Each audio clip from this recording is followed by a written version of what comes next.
So anyhow, but I'm going to introduce some of our Gamers for Peace. Two people. Chris Valaquez is a digital organizer for Veterans for Peace and the lead organizer for the Gamers for Peace initiative. Chris was a civil affairs operator in the United States Marine Corps from 2004 to 2010 with combat deployments to Fallujah, Iraq, and Helmand Province, Afghanistan. Chris is a lifelong gamer who is committed to using digital gaming and hobby spaces to engage anti-war and social justice activism while combating the predatory recruiting practices of the military. Also with Chris is going to be Katie Plantifa. She's a Marine Corps veteran and current CU Boulder student who has been involved with Gamers for Peace since its early stages. She also was an Arabic linguist while active duty until 2018. They're both staunchly anti-war and they host the Ad Slam stream every Friday night with Gamers for Peace. Okay, so let's hear from Chris and Katie. Hello, everyone. I had to unmute myself. Thank you very much for that introduction, Barry. And thank you so much for your introduction, Adrian, as well. And thank you for that presentation. It's pretty strange to be following up Adrian and Gary. Gary's extremely information dense, but so well done presentation. Really appreciate having us here, you guys having us here. This is Gamers for Peace and countering recruitment in digital spaces and how we're building on the legacy of Veterans for Peace legacy. Your presenters, Katie, also known as Plantifa, and myself, Chris, also known as Sincerely. Both of us Marine Corps vets, both of us turned Veterans for Peace, both of us Gamers for Peace. I'm not going to reread our short bios since Barry did such a bang-up job of introducing us with those same bios. So tonight's agenda real quick. YGFP, Military Entertainment Complex, Esports and Gaming by the Numbers, Modern Military Recruiting. I'll let you read the rest of the list. It is pretty long, what we're going to cover. So we're going to try to move through this and stay on time. Why Gamers for Peace? You're probably wondering, what does gaming, military, veterans, what does this have to do with climate change? So Gamers for Peace is coming out of there being a concerted DoD effort to conscript high school age kids as young as 13 into a recruiting pipeline by being in popular social media and online activity platforms like Twitch and Discord and in video games. There's a very long-standing history of the military entertainment complex and foundation for why the military would be transitioning to looking to recruit in these online spaces. The DoD has been involved in the entertainment industry since 1927 and heavily involved with video games since the 50s. Movies like Wings, Top Gun, G.I. Joe, Black Hawk Down, Iron Man, Captain America, Goldfinger, more 007. Keep this list going. Raiders of the Lost Ark. There's the Iron Man. Captain America, of course. Transformers, Karate Kid, Batman and Robin. I mean, that's with George Clooney. It's one of the better ones. That's what I'm told. Those are all had military involvement in the development of. In fact, at the end of most movies, that you see military portrayed, and you can look to see what units were used and thanked for consulting and assisting in the development, script writing, and performances of these movies. Katy Perry even had a music video that was shot at Camp Pendleton in 2012. The military has moved into sports venues where many protests and things have come out around the kneeling of Colin Kaepernick, but the tradition of standing Pledge of Allegiance and flag ceremonies, color ceremonies at the start of sporting events. And now the military is in gaming. So the Call of Duty franchise here, games dating back to 1962, like Space War, Doom of 1993, America's Army of 2002, and Call of Duty, which is an ongoing series, all have military involvement. The DoD has long used gaming technology as a training tool. Arma, a game that was developed for both as a training tool and as a consumer release game, didn't have much difference between the two. It was actually one of the gaming platforms that I trained on in preparation to deploy to Afghanistan. So now, without further ado, I'm going to turn this over to Katie, who's going to help better define some common terms you're going to be hearing while we continue to talk and provide some important context to the problem. Oh, there's the Doom.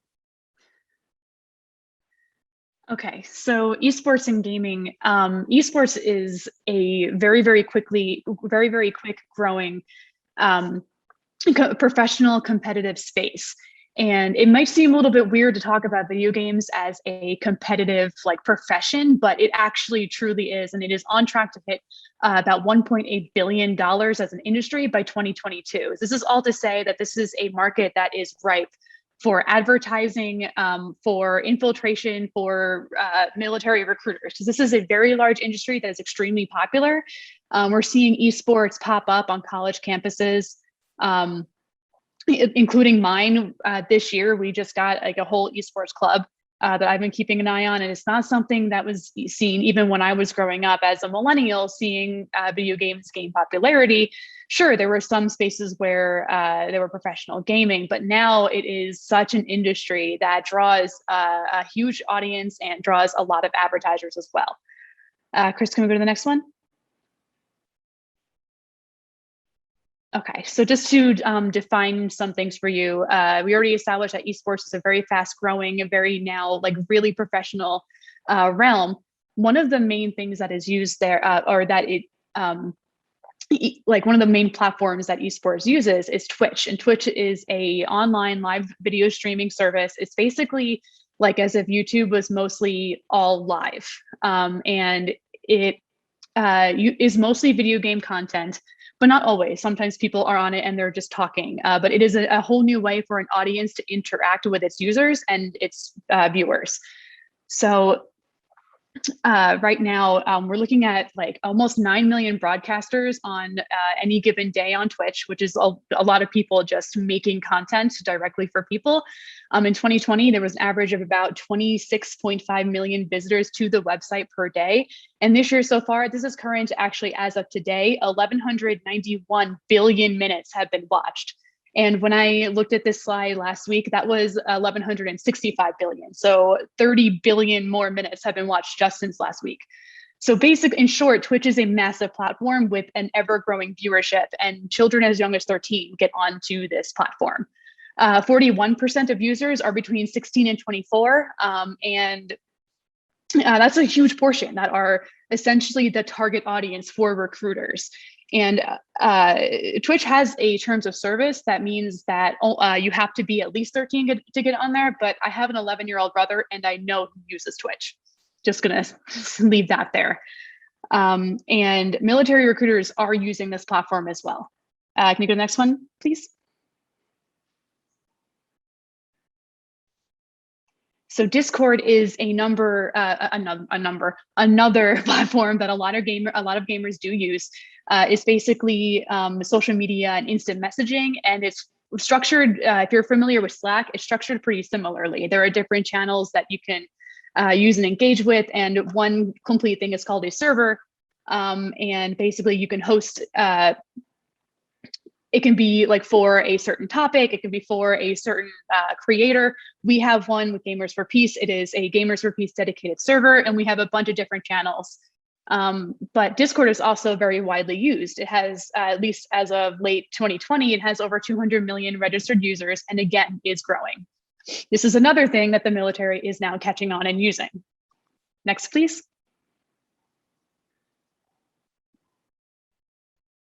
So this is a video that was done by a creator on YouTube, and it just goes into a really great, succinct way of describing the sheer numbers that we're working with.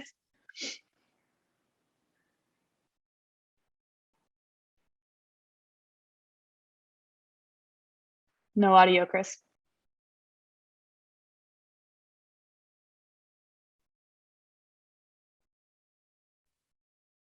program.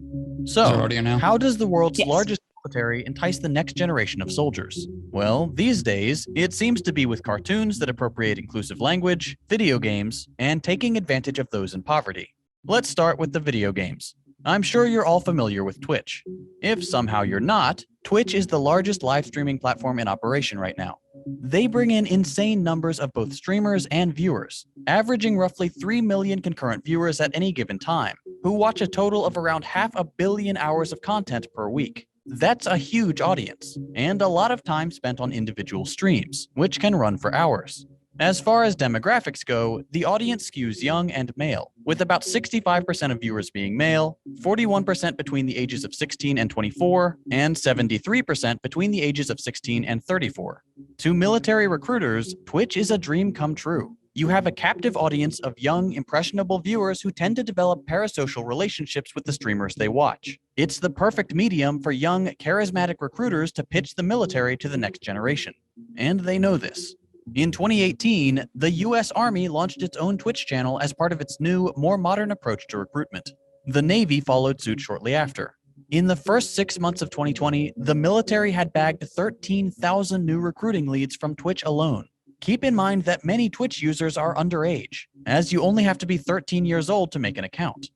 So, you have young, incredibly malleable children watching trained Army and Navy recruiters play games like COD and Fortnite for hours on end, while they surreptitiously try to convince their viewers to join the military. If this sounds incredibly shady and predatory, that's because it is, and it gets worse. Early in their streaming endeavors, the Army esports mods would ban users for asking about US war crimes, until they were eventually forced to unblock those people after accusations of First Amendment violations. Then there's the Navy claiming that their streamers aren't recruiters, despite the fact that they're required to take the same training courses as Navy recruiters before they're considered for the role. The Army even went so far as to just straight up lie and put up a link to a fraudulent Xbox giveaway, which, when clicked, instead took you to an Army recruitment information form. This was later taken down by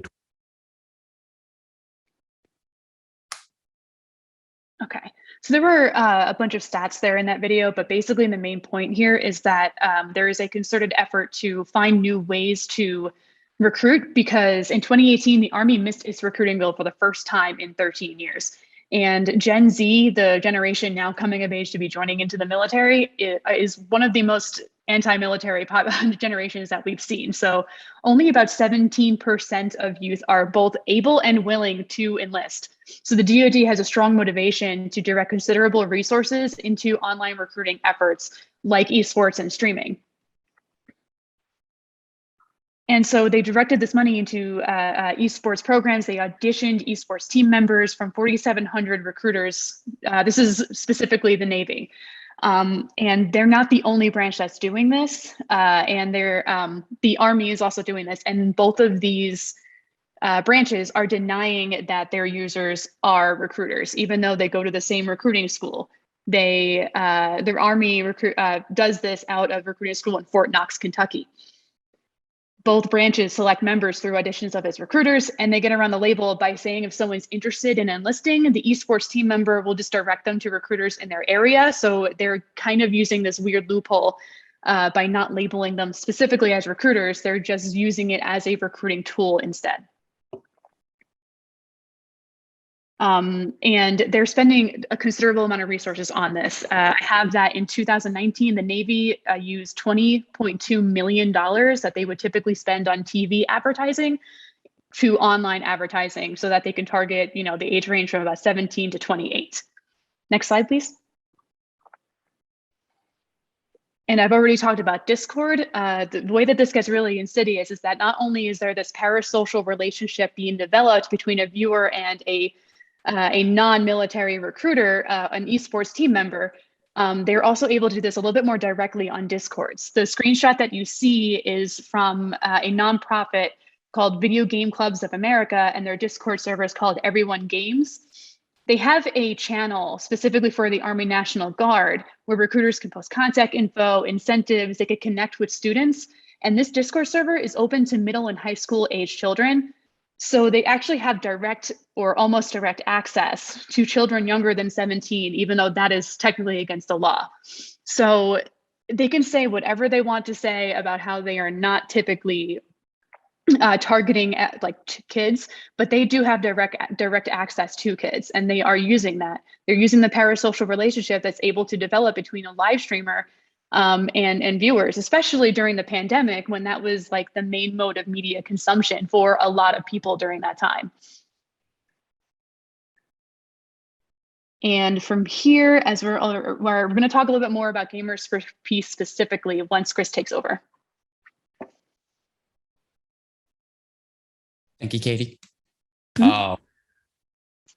As Katie mentioned, VFP has a strong history of counter recruitment efforts. It's important to note that Gamers for Peace was originally developed out of Veterans for Peace Truth and Recruitment Working Group.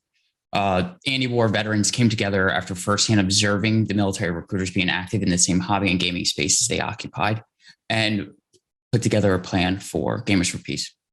Veterans play video games. I play video games. I've been an avid video gamer since childhood and was even able to continue playing games on a laptop while I was on deployment. Video games have been an important hobby and leisure activity for me, as it is for many other veterans. We have seen the glorification of war and the military in all popular media, including video games. While Call of Duty and similar games draw obvious comparisons to war and military life, these are not the only games that veterans play, and they are not the only games that military recruiters are playing. We, as anti-war veterans and allies with dedication to counter recruitment efforts, are not okay with the military infiltrating yet another aspect of our private life and the private lives of our youth. While counter recruitment efforts in schools may have been an effective effort in the past, with the advent of social media and online video gaming, recruiters no longer need this school or parent permission to engage with youth. It doesn't matter that we are in the schools with recruiters. Recruiters are recruiting your 13-year-old in the lunchroom, on their Nintendo Switch, on the bus while they play on their laptops, or through social media on their smartphones.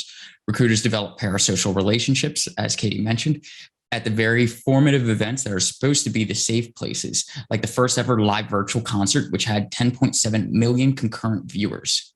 This event occurred through the video game called Fortnite, of which 26% of players are preteens and nearly 63% of players are 18 to 24. This game is also the third most popular esport and is currently being played and streamed by the military esports teams and recruiters. Recognizing this, the Truth and Recruitment Group put its collective brainpower to forming a direct action campaign to directly combat DoD's efforts. Interviews with established streamers like friends of the platform, Left Flank Vets, were commenced, and with gamers to determine the best method of participation in the platform. In the upcoming slides, Plantifa and myself are going to continue to explain what came with those initial plans. So where's Gamers for Peace at today? What have we accomplished so far?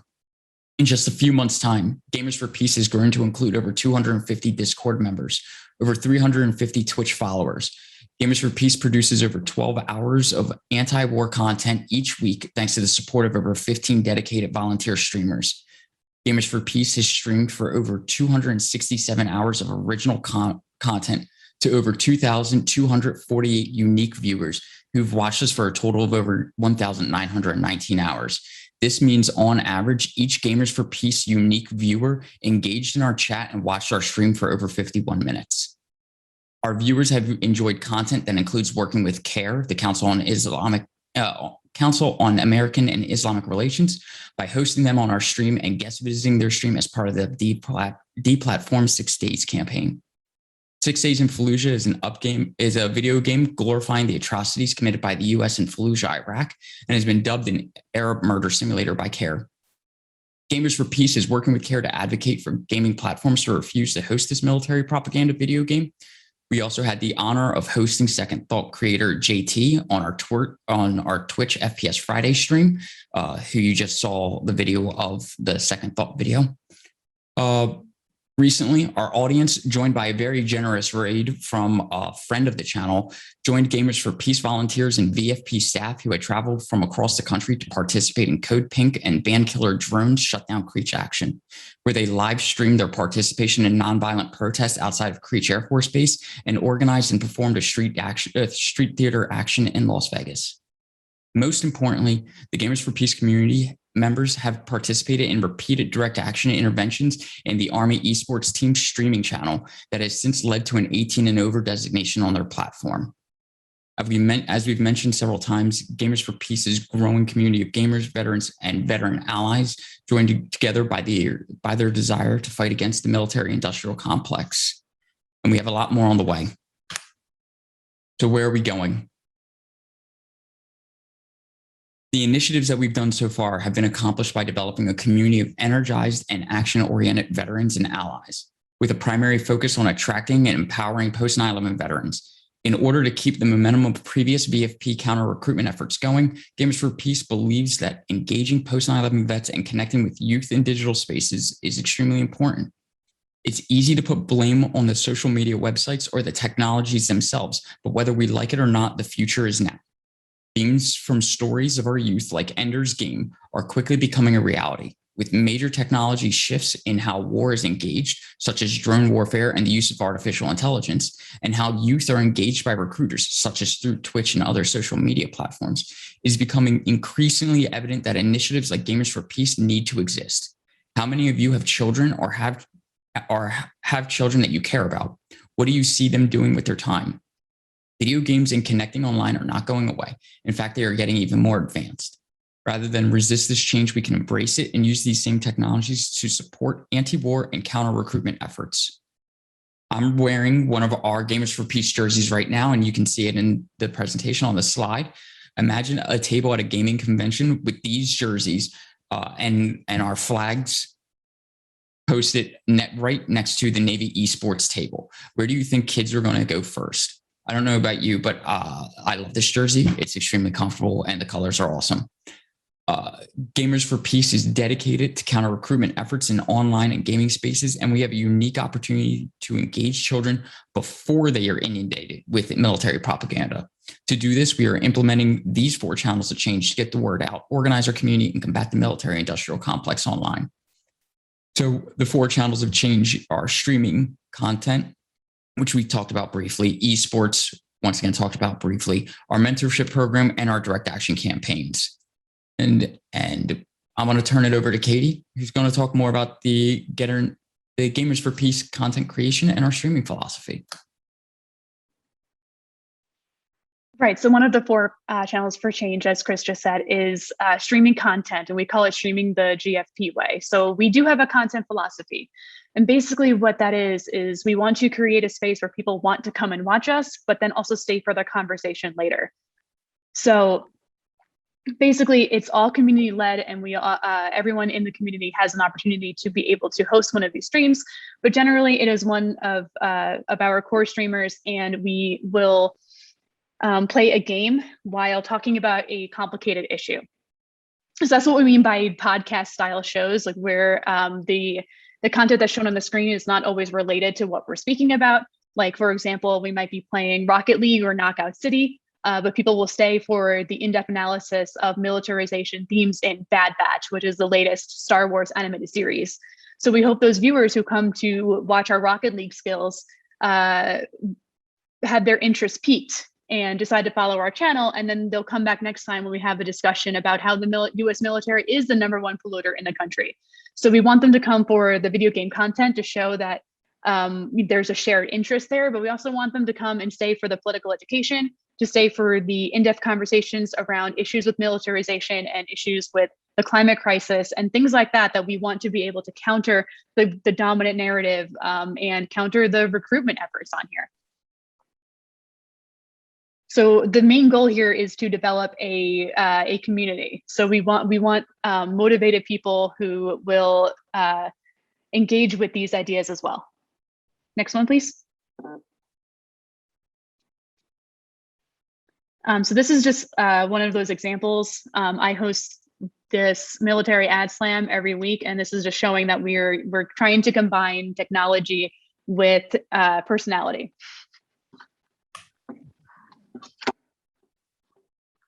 Time to start this Friday off with our regularly scheduled military ad slam. He's definitely coming off as crotchety old man. Yeah. Oh, yeah. He's already starting off to where he's just like, get off my lawn, you know, like. Yeah, sorry, I don't need basic training. I did it in America's Army 3.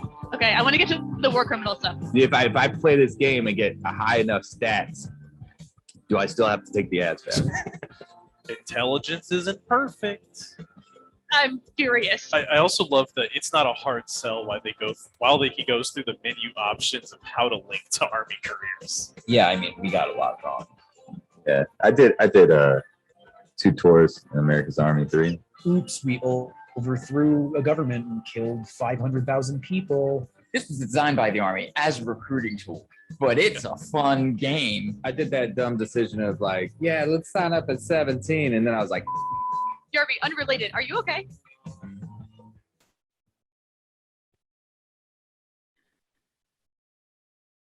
So that was one taste of our programming. That was the ad slam that I do every week where we talk about military and veteran depictions in media. It started out as just making fun of military ads, but it kind of just grew to what you just saw.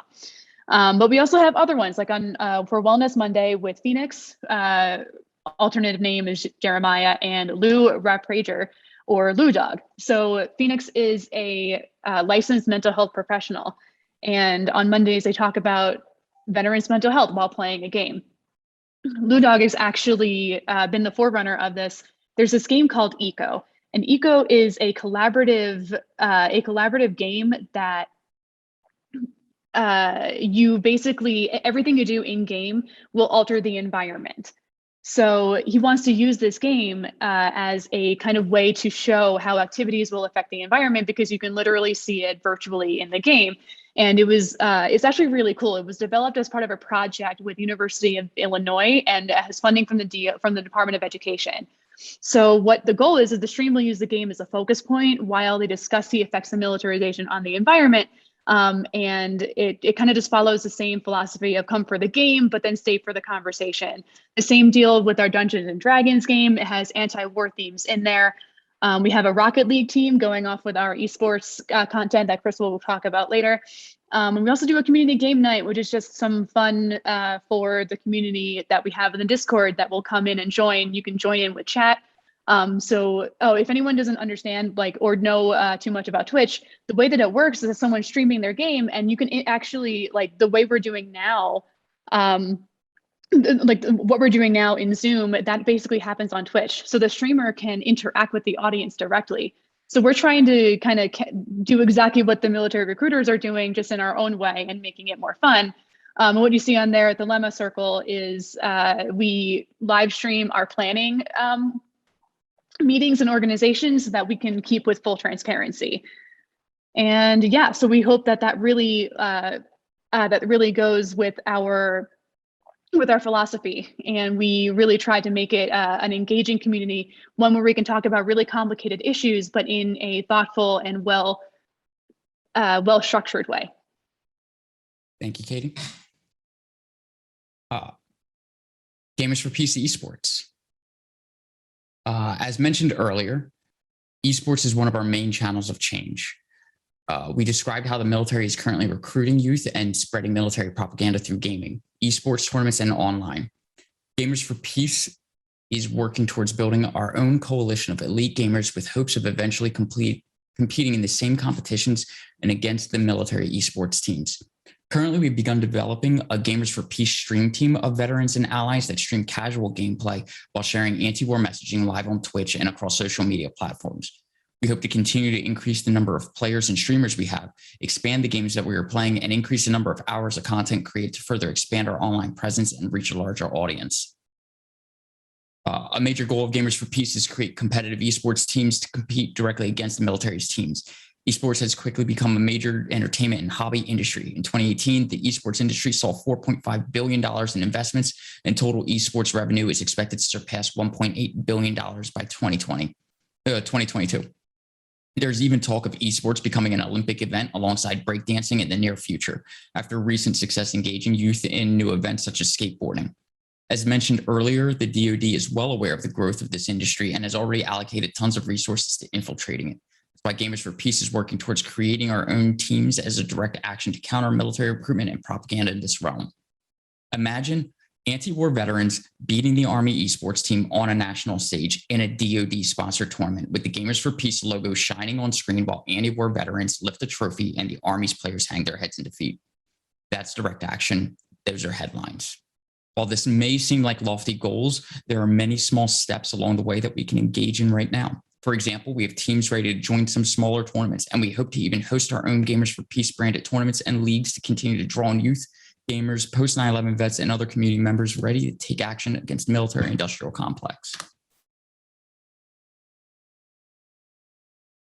Going into our next channel of change, the Mentorship Program. The Mentorship Program was recently launched and is the brainchild of our resident war puppy, who's not with us today, who's helped with many presentations in the past. The main goal is to provide direct interaction with the demographic the military recruitment apparatus targets, but also the demographic that the military industrial complex targets. Poor communities, people of color communities, immigrant communities are often the targets of military recruiting and are used as cannon fodder for the endless war machine. These are also the same communities that have been and will be most impacted by the effects of climate change.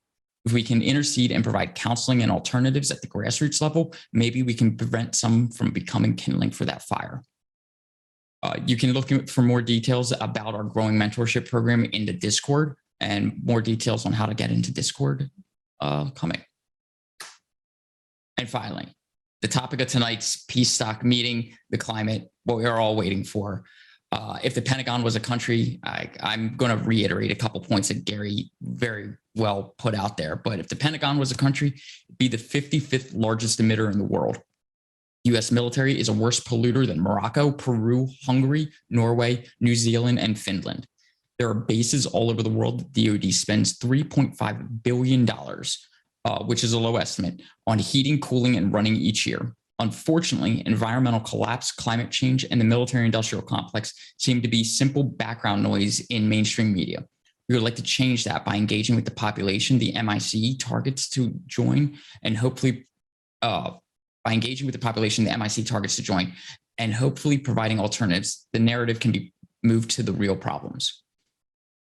As gaming technology benefits the military and the wars of today are increasingly fought by remote piloted drones, we see a link between climate change and these drones and war technologies. Increased mineral extraction and energy demands will not diminish the already enormous carbon footprint of the U.S. military. As you can see in this article from 5 days ago, on the right side of your screen, the Army is looking for new tank development, which requires mineral and energy resources to develop, produce, and field. These robot tanks are planned to be remote pilot using a human-machine interface. Development and design of these war machines is being tested in virtual battlefields. The article further down goes on to say, and I quote, "The hardware and the software will come together virtually first in a simulated environment to test how well everything works together before the Army commits to an expensive build, a similar approach to what the Army is now doing to prepare for its large Connect Everything experiment later this fall. What we do first is we have a system integration lab that's a combination of both software, virtual environments, as well as the hardware that represents those systems. And we'll do it in a virtual world that will simulate it in a system integration lab, and then apply it to the actual vehicle systems in a fairly relevant train to see how it performs. That's the iterative approach that we've been taking. Virtual battlefields are also commonly known as military simulation video games, the same genre of games the Army esports team plays and recruits young adults from. The same games which develop real world and virtual world skill sets, which instead of being used to meet the demands of climate crisis, are being used to wage war.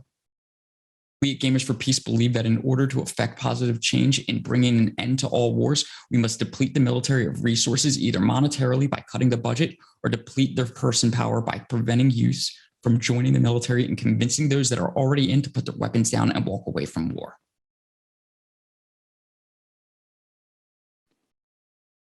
Okay, so I promise we're almost done. We did go over a little bit of our recent successes, so I'll be brief on here, but the hashtag Not Another Generation refers to the mentorship program that was already mentioned. And current campaigns, we are still working with Deplatform 6 Days, which has been described rightfully so as Arab murder porn. And currently what we're working on is a military ad opt-out. Currently on Twitch, creators cannot choose what kind of ad content is able to be on their channel. And this goes for not just military recruitment ads, it goes for like alcohol ads. If you have an audience that is very sober or young, you might not want alcohol ads or anything very impressionable to that audience, but you cannot currently opt out. It doesn't really work like that. So that is our current effort to be able to get creators to have more say in what ad content they allow on their platform. And so we have some information on that up here. You can go to that bit.ly and it will get you to the thing that I typed up to Twitch to get that effort on there. You do need to have a Twitch account in order to vote on that, but we are trying to currently working to connect other creators who want a similar thing in order to get a coalition going.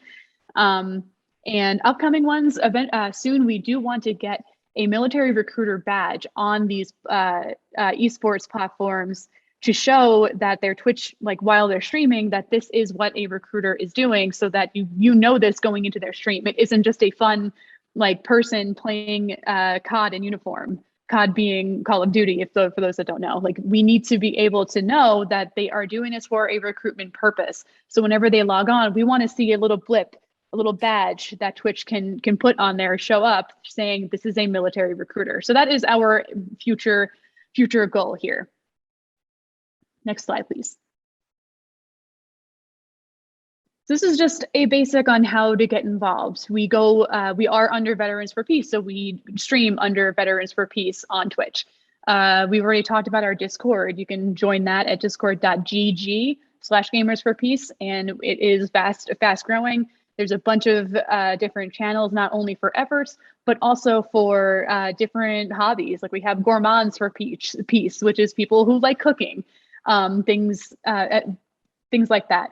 On a chapter level, you can encourage your chapter members who like gaming or who like streaming to join this Discord, and they can get in touch with any of us about how to get involved with streaming. You can literally just go into that Discord general and ping at Plantifa or ping at SincerelyV, and one of us is going to respond.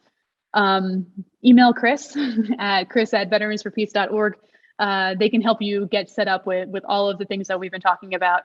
And I know this kind of came up in the chat. How do we get like more college students involved in this? We do have cards that we distribute. I leave them sometimes in seemingly random places on campus, but they are strategically placed where people that I know might be interested might end up seeing.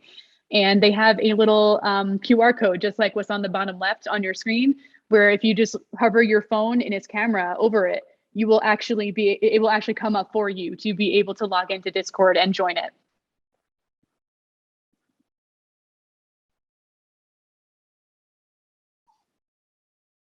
And we also, I don't know if I said this before, but we also have stickers that you can just put onto places. I've definitely been one to, I'm not going to tell you to vandalize anything because that would be dishonorable and not right. But if there's a free space, there's a free space. And our next slide, I believe, is just for any questions. And I do know that we had a couple to address here. Let me scroll through. Katie, I think we're going to turn it back over to Barry because I think we're going to Sounds good. Q&A for everybody. But thank you, everybody, for listening to us rant about video games in the military and its implications for the climate and warfare. We're happy to answer some questions, and I'm going to turn this over to Barry. Thank you. Yeah, thanks so much, Chris and Kay. It's a mouthful for sure. You know, we're great to have you guys and doing what you're doing. It sounds like it's very powerful, great opportunity to gather. We've already got one apparently on the game on the program tonight from the card that Dave dropped off today. So great to have you. Not a lot of questions. One question came on about is GFP strictly a VFP ownership program? Or I mean, like I'm not sure how that was a question. I'm not sure how that all works in regards to VFP. Is it something that we own or Sure. how does that all work? I can answer that pretty quickly. Gamers for Peace is a Veterans for Peace initiative, similar to a national project. It doesn't really have a designator. It came out of the Truth and Recruitment Working Group as a campaign effort, and it kind of exploded outward from there into what we just were talking about. It is a Veterans for Peace effort. That's why there is the Veterans for Peace logo in our Gamers for Peace logo. It sits there next to the CCMP project and things similar. Yeah. And I think you've kind of already talked about it, but there was a question about gender balance, or gender, is it more male or female? And then also age group. I think you talked about that a little bit, but. So just to retouch that, so the age group ranges from, if you're on Twitch, the military is currently accessing children as young as 13 on the Twitch platform through I'm 35, so like older than me, people are on, but they're primarily hitting the sweet spot, depending on what game they're playing, of between 13 and 25, 13 to 28. It does skew male in those spaces, but that also goes hand in hand with gaming spaces being historically not inclusive spaces with rampant issues. And one of the Gamers for Peace efforts is in making gaming and online virtual hobby spaces more inclusive. So statistics tend to skew white young male, which the military would refer to as military-aged males, is who they're targeting and have easy access to. I also did see another question in the Q&A for us that I can just answer real quick. Janet asked if there had been any media coverage for Gamers for Peace. Gamers for Peace was just covered as part, along with VFP and Code Pink in Las Vegas for a Fremont Street action that we did as part of the Shutdown Creech. Gamers for Peace was there. We live streamed it. We were featured in an article in the Las Vegas Sun. The Deplatform 6 Days campaign that is still ongoing to make sure this game 6 Days in Fallujah does not hit shelves, or at least isn't carried on the big publisher websites, because this game is atrocious. After being in Fallujah myself, this game is absolutely horrid. We can talk more about that some other time, but that campaign was just featured in a CNN article and YouTube video just last week. You can check Veterans for Peace social media for links to that as well.